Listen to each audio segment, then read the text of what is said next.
L'insight per questo video è stata possibile grazie a un regalo che mi ha fatto Andrea Pighin, membro di Alkill e carissimo compagno di sbronze letterarie. Se non avessi ricevuto quel pacco contenente un paio di libri preziosi e importanti, il video di oggi non sarebbe mai potuto essere scritto. Grazie, da Adriano. Bentornati amici e amiche di Alkill in un nuovo video scoperta. Questa volta andremo a indagare uno dei più grandi manga mai creati, ovvero Ashita no Joe, per rivelare una gigantesca verità probabilmente non nota alla maggior parte degli amanti dell'opera. Ma come siamo giunti a questa entusiasmante scoperta? E poi è davvero qualcosa di eclatante? Per come la vediamo noi, possiamo proprio dire di sì, e lo facciamo anche in barba all'atteggiamento classico dietro ai quali gli autori giapponesi sono soliti trincerarsi quando si tratta di prendere ispirazioni da altri autori, specialmente se stranieri. La scusa del "in Giappone certe cose non arrivano" risulta con il passare del tempo sempre meno credibile.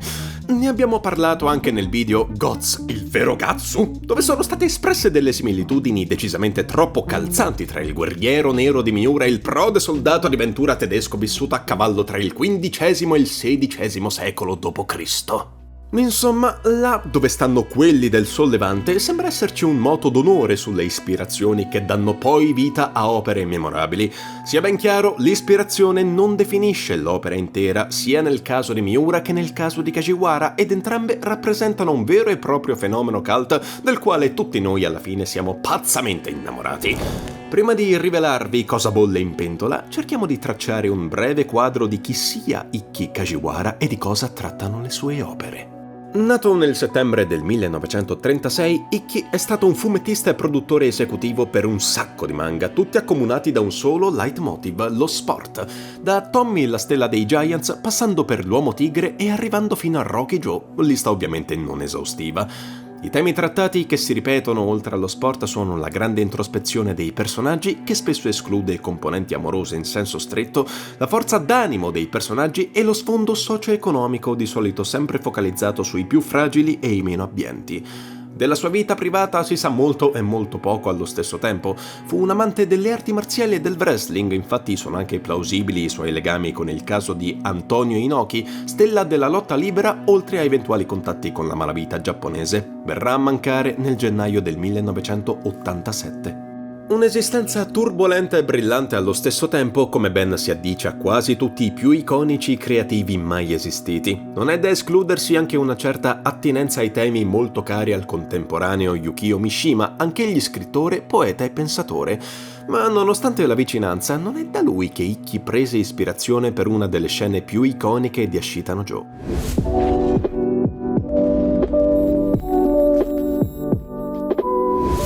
E se vi dicessi che quanto accade al giovane Rikishi in realtà fa palese riferimento a una storia scritta da Jack London? London, scrittore poliedrico e amante della boxe, fu chiamato a fare un reportage per il match passato poi alla storia come la sfida del secolo tra Johnson e Jeffries. L'incontro avvenne il 4 luglio del 1910 a Reno, nel Nevada. Ad accompagnare la cronaca furono scritti 3 racconti brevi: La sfida, Una bistecca e Il messicano. Da questo tripudio di inchiostro, sangue e guantoni nacque la raccolta Storia di pugni. Nel brano La sfida vediamo un giovanissimo ragazzo, il cui nome è Joe, accompagnare una ragazza, sua promessa sposa Genevieve, a scegliere alcuni articoli per la loro futura casa.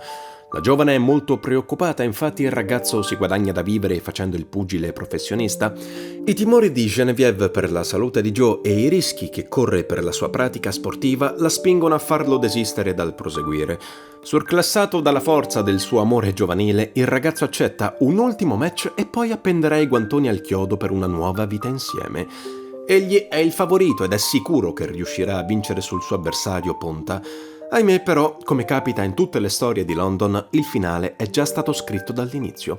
Dopo una lotta estenuante sul ring, mentre la vittoria era ormai prossima, Joe scivola sul tappetone a causa di una chiazza d'acqua formatasi dopo che l'angolo avversario aveva cercato di raffreddare il proprio pugile.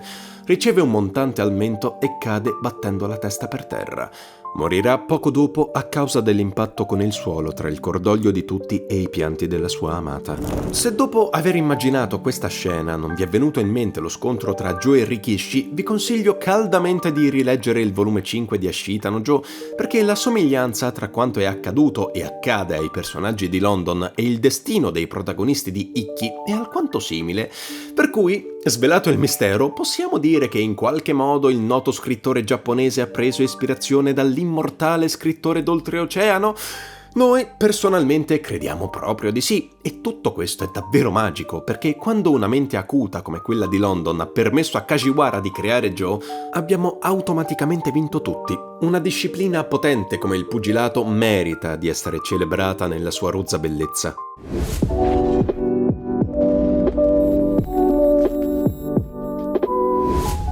Un ulteriore aspetto per chi non conoscesse London. Anche i suoi personaggi sono molto simili a quanto rivediamo nello stile Gekiga scuro, sozzo e umano. Come un Martin Eden in cerca di rivalsa sociale, così Joe Yabuki tenta una risalita dal baratro di un mondo che mastica e sputa i più deboli senza rimorsi. Forse non è solo il Joe di London a essere stato celebrato, forse è il suo stile grezzo in toto che ha influenzato la scrittura di Ikki, anche se ovviamente non lo sapremo mai. Un'ultima domanda, ma come può aver messo le mani su quei racconti lo scrittore giapponese? Beh, se guardiamo oltre alla cortina di fumo che la sua esistenza dissoluta getta su di lui e scaviamo un pochino più a fondo, possiamo notare qualcosa di molto importante per la nostra analisi. Egli era figlio di un illustratore e di un editore. Siamo nel periodo post-bellico dove l'America ha infettato la cultura giapponese in molti modi. Pensiamo anche al baseball, divenuto uno degli sport di squadra più diffusi nel Sol Levante. Insomma, non è improbabile che un amante degli sport da combattimento abbia potuto mettere le mani sui testi di London, vista anche la loro rilevanza a livello mondiale. Concludiamo consigliandovi di recuperare la raccolta proposta Storie di pugni se avete voglia di recuperare un po' di vibes a tema Rocky Joe. Fidatevi, ne varrà la pena. E come sempre, buona vita a tutti!